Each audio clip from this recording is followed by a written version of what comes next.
بچپن سے سنتے آ رہے ہیں اچھے اخلاق، اچھے اخلاق، اچھے اخلاق، اخلاق اچھے ہونے چاہیے۔ اچھے اخلاق کہتے کس کو ہیں میرے بیچ اسلامی بھائیوں؟ نبی پاک علیہ الصلوۃ والسلام کا ایک شاندار قول ذرا سنیے، حدیث سنیے۔ آقا فرماتے تم لوگوں کو اپنے اموال سے خوش نہیں کر سکتے۔ کچھ لوگ کہتے ہیں میں پیسے بانٹ دوں گا لوگ میرے قریب آ جائیں گے، نہیں، پیسے سے لوگوں کو خوش نہیں کیا جا سکتا۔ آقا فرماتے لیکن تمہاری خندہ پیشانی اور خوش اخلاقی انہیں خوش کر سکتی ہے۔ مسکراہٹ جو ہے نا، نرم دلی، اخلاق، یہ پیسوں سے زیادہ کارآمد ہے۔ بعض لوگ جب مال ہوتا ہے تو سمجھ لیں میں سب کے دل میں اتر جاؤں گا۔ پیسے سے دل نہیں خریدے جاتے۔ آپ کسی کے جسم پر تو حکومت کر سکتے ہیں، لیکن اگر دلوں پر حکومت کرنی ہے تو وہ اخلاق کے ذریعے ہوگی، وہ محبت کے ذریعے ہوگی، وہ مسکراہٹ کے ذریعے ہوگی۔ نبی پاک علیہ الصلوۃ والسلام فرماتے ہیں قیامت کے دن آپ جاننا چاہیں گے میزان عمل لگے گا نا، سب سے زیادہ وزنی عمل کون سا ہوگا؟ ظاہر ہے جتنا وزنی ہوگا نیکیوں کا پلڑا بھاری ہو جائے گا۔ آقا فرماتے کل قیامت کے دن بندہ مومن کے میزان عمل میں حسن اخلاق سے زیادہ وزنی کوئی عمل نہیں ہوگا، اور بے شک فحش گوئی اور بد کلامی کو اللہ عز و جل پسند نہیں فرماتا۔ دا موسٹ پاورفل ڈیڈ، سب سے زیادہ وزندار جو میزان عمل پر عمل ہے وہ حسن اخلاق ہے۔ ہماری توجہ ہی نہیں ہے۔ بعض اوقات ہم نمازیں پڑھ رہے ہوتے ہیں، روزے بھی رکھ رہے ہوتے ہیں، عبادتیں بھی کر رہے ہوتے ہیں، اخلاق پر کتنی توجہ ہے ہماری؟ بچپن سے سنتے آ رہے ہیں اچھے اخلاق، اچھے اخلاق، اچھے اخلاق، اخلاق اچھے ہونے چاہیے۔ اچھے اخلاق کہتے کس کو ہیں؟ یہ بھی تو کوئی کسی سے پوچھے نا کہ میں مسکراتا ہوں یہی اچھے اخلاق ہے، یا میرے 4 دوست مجھ سے خوش ہیں یہی اچھا اخلاق ہے؟ نہیں، قرآن سے پوچھتے ہیں اے اللہ کے پاک کلام ہمیں بتا کہ اچھے اخلاق ہیں کیا؟ قرآن مجید فرقان حمید میں رب عز و جل ارشاد فرماتا ہے، ترجمہ کنز الایمان، اے محبوب معاف کرنا اختیار کرو اور بھلائی کا حکم دو اور جاہلوں سے منہ پھیر لو۔ امیر المومنین سیدنا مشکل کشا کرم اللہ تعالی وجہ الکریم فرماتے ہیں کہ رسول اللہ صلی اللہ تعالی علیہ وسلم نے مجھ سے فرمایا کیا میں اگلوں اور پچھلوں کے بہترین اخلاق کے متعلق تمہاری رہنمائی نہ کروں؟ عرض کی حضور ضرور ارشاد فرمائیے۔ اب ذرا غور سے سن لیجیے، اگر یہ ڈیفینیشن یاد ہو گئی نا، اور اگر آپ اس ڈیفینیشن پر پورے اترتے ہیں then you will be satisfied کہ ٹھیک ہے میں اچھے اخلاق والا ہوں، اللہ کرے بن جاؤں۔ پیارے آقا فرماتے ہیں جو تمہیں محروم کرے تم اسے عطا کرو۔ ہاں ہے امتحان، جو تمہیں محروم کرے تم اسے عطا کرو، جو تم پر ظلم کرے تم اسے معاف کر دو، اور جو تم سے تعلق توڑے تم اس سے جوڑو۔ محروم کرے، امجد بھائی نے مجھے نہیں بلایا، اب میں نے بھی نہیں بلانا۔ جو محروم کرے ہم اسے بھی محروم کرتے ہیں۔ اس نے مجھے گفٹ نہیں دیا، میں اس کو گفٹ نہیں دوں گا۔ فلاں نے مجھے نہیں بلایا، ختم، اب ہمارا بھی تعلق ختم۔ تو پھر تو یہ ٹٹ فور ٹیٹ جیسے کو تیسا ہوا نا۔ ہمیں اخلاق اگر اچھے کیا ہیں، جو تمہیں محروم کرے تم اسے عطا کرو۔ ہم سب کا بھلا، سب کی خیر سوچنے والے بن جائیں۔ دوسری بات فرمائی جو تم پر ظلم کرے تم اسے معاف کر دو۔ ابھی تو سنا آپ نے زید بن سانہ کا واقعہ۔ ایک بار نبی پاک علیہ الصلوۃ والسلام آرام کر رہے، کوئی ہتھیار ساتھ نہیں، کوئی صحابی ساتھ نہیں، ون اینڈ اونلی۔ اس زمانے میں ایک شخص تھا جس کا نام غورث تھا، ننگی تلوار ہاتھ میں لیے نبی پاک کو معاذ اللہ قتل کے ارادے سے سامنے آیا۔ جیسے ہی پیارے آقا کے سامنے پہنچا، کوئی گارڈ، کوئی سرکار علیہ الصلوۃ والسلام کے ساتھ بظاہر نہیں تھا۔ آنکھ مبارک پیارے آقا نے کھولی، سامنے غورث ہاتھ میں تلوار لیے کھڑا ہے۔ پیارے آقا سے پوچھتا ہے محمد صلی اللہ تعالی علیہ وسلم تمہیں مجھ سے آج کون بچائے گا؟ ہاتھ میں تلوار ہے، نبی پاک آرام فرما رہے، لیٹے ہوئے ہیں۔ کہ اے محمد صلی اللہ تعالی علیہ وسلم آج تمہیں مجھ سے کون بچائے گا؟ پیارے آقا نے کچھ بھی نہیں کہا سوائے ایک لفظ کے، مگر وہ لفظ کیا تھا؟ اللہ۔ کیا فرمایا؟ اللہ۔ اللہ لفظ نکلا کس کی زبان سے؟ رب کے حبیب کی زبان سے، دل میں اتر گیا۔ غورث کانپنے لگا، صرف لفظ اللہ سن کر کانپتے کانپتے تلوار گر گئی۔ نبی پاک نے وہ تلوار اٹھائی، فرمایا غورث اب تجھے کون بچائے گا مجھ سے؟ کہتا ہے آپ کریم ہیں، آپ ہی معاف فرما دیں۔ نبی پاک فرمایا جا میں نے تجھے معاف کر دیا۔ میرے بیچ اسلامی بھائیوں، ظلم کرے تم اسے معاف کرو۔ پیارے آقا کی سیرت بھری پڑی ہے۔ اگر فتح مکہ کے واقعے کو دیکھا جائے، وہ سارے لوگ موجود تھے جنہوں نے ظلم کیا تھا، سب کو تو معاف کیا میرے آقا نے. سلام اس پر کہ جس نے خون کے پیاسوں کو کبائیں دی, سلام اس پر کہ جس نے گالیاں سن کر دعائیں دی. میرے آقا اور صحابہ نے یہ پروف کیا کہ ظلم کرنے والوں کو معاف کیا. ہم کرتے ہیں معاف؟ نہیں جناب, میں نہیں چھوڑوں گا, اس نے مجھے ستایا, اب میں بتاؤں گا میں کون ہوں. اور واقعی ہم بتا دیتے ہم کون ہیں. جب بندہ بدلہ لیتا ہے تو پتہ چل جاتا ہے وہ کون ہے. ہمیں قرآن حدیث یہ سکھاتی ہے کہ معاف کریں, بدلہ نہ لیں, ریونج نہ لیں. ٹھیک ہے بعض اوقات غلطی ہو جاتی ہے انسان سے. میں آپ کو صحیح بتاؤں, یہ جو ریونج کی عادت ہے نا, بدلے کی عادت ہے, اس نے کئی دوستیاں ختم کروا دی, کئی پارٹنرشپس ختم کروا دی, کئی رشتے داریاں توڑوا دی, کئی محبتیں ختم کر دی. اگر ہم صبر کرنے والے, معاف کرنے والے ہوتے تو آج وہ ہمارے دوست ہوتے جو آج دشمن بنے بیٹھے ہیں. آج وہ بھی رشتے دار ہوتے جن سے رشتے داریاں ٹوٹ چکی ہیں. لیکن بس وہی بدلہ لینے کی عادت, معاف نہ کرنے کی عادت, غصہ کرنے کی عادت. اے میرے نیچے اسلامی بھائیوں, اس میں اپنے آپ کو ہمیں بدلنا ہوگا. اور حدیث کا جو تیسرا سیگمنٹ تھا, جو تیسرا اشارہ تھا, آقا فرماتے ہیں کہ جو تم سے تعلق توڑے تم اس سے تعلق جوڑو.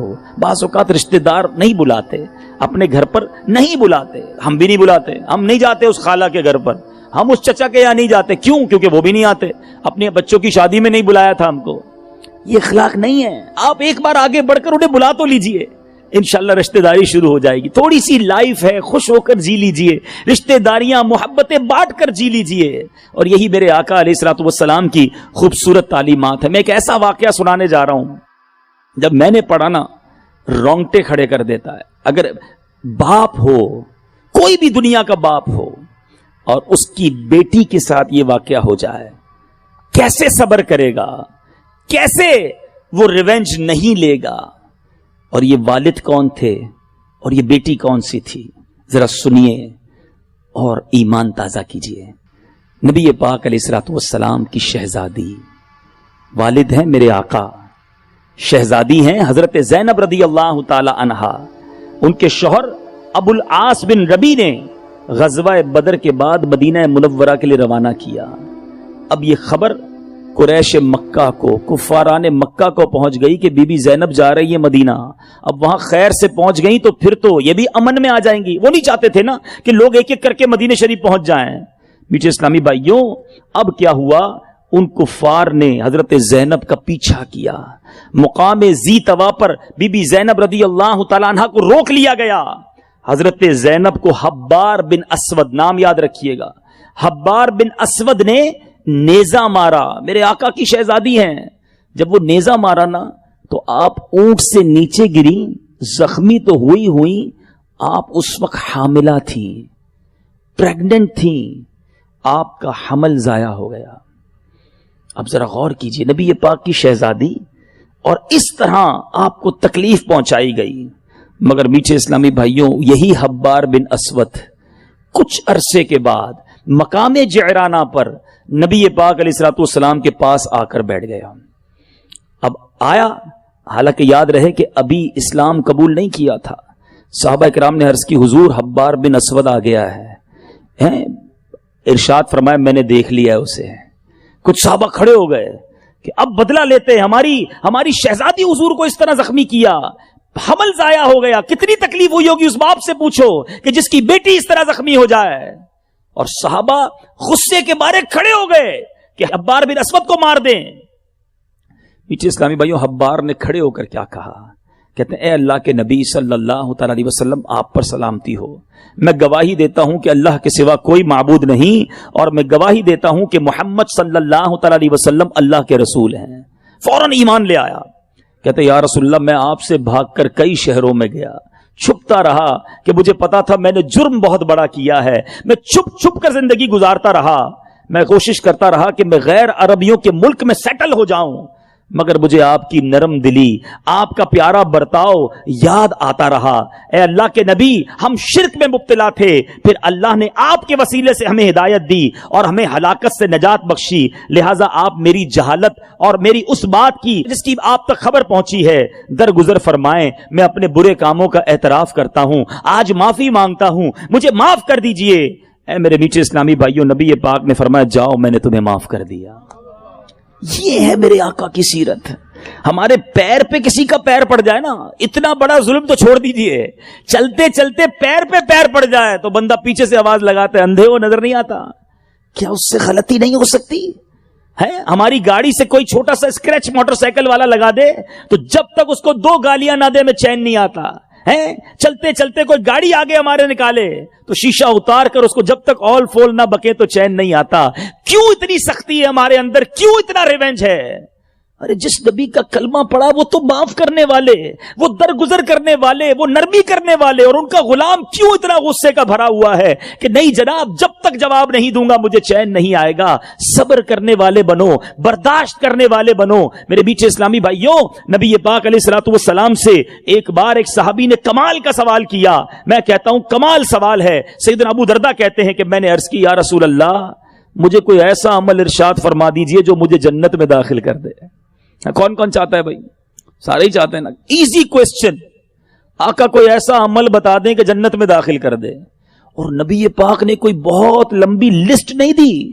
دیر آر اونلی 3 words، صرف 3 میں جواب دیے، 3 لفظوں میں. فرماتے لا تغضب ولک الجنہ، غصہ نہ کیا کرو تیرے لئے جنت ہے. آپ ذرا غور کیجئے، اور ہم غصے ہی کو پکڑ کے بیٹھے ہیں، ریونج کو پکڑ کے بیٹھے ہیں.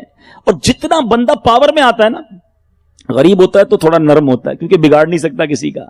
جیسے جیسے پیسہ آتا گیا، تعلقات بنتے گئے ہیں، اسٹیٹس بلند ہوتا گیا، ہمارا جلال بھی بڑھتا گیا، ہمارا ریونج بھی بڑھتا گیا، ہمارا ٹور اور اسٹائل بھی بدلتا گیا کہ اب بتاتا ہوں میں کون ہوں. میرے آقا فرشتوں کے آقا ہیں مگر چٹائی پر سونے والے ہیں، نبیوں کے سردار ہیں مگر غریبوں کے ہاں دعوت کھانے والے ہیں. میرے آقا کونین کے والی ہیں مگر جان کے دشمنوں کو معاف کرنے والے ہیں. میں اور آپ تو ان کے قدموں کی خاک کے برابر بھی نہیں نا. پھر کس بات کا غرور ہے؟ پھر کس بات کا فخر ہے؟ پھر کس بات کا ریونج ہے؟ نہیں میرے بیچے اسلامی بھائیوں، یہ ہم غلط لائن پہ چلے گئے ہیں، یہ ہم غلط روٹ اپنا بیٹھے ہیں. یہ اسلام نہیں ہے، یہ شریعت نہیں ہے، یہ نبی پاک کا طریقہ نہیں. غزوہ احد کا موقع، میرے آقا کے چہرے کو زخمی کر دیا گیا، لہو لہان، خون بہ رہا ہے، مگر زبان پر کیا جاری تھا؟ نبی پاک فرماتے اللہم اہدی قومی فانہم لا یعلمون. اے اللہ عز و جل میری قوم کو ہدایت عطا فرما کیونکہ یہ لوگ مجھے نہیں جانتے. حق کی راہ میں پتھر کھائے، خون میں نہائے طائف میں. حق کی راہ میں پتھر کھائے، خون میں نہائے طائف میں. دین کا کتنی محنت سے کام آپ نے اے سلطان کیا. جہاں کے دشمن خون کے پیاسوں کو بھی شہر مکہ میں عام معافی تم نے عطا کی.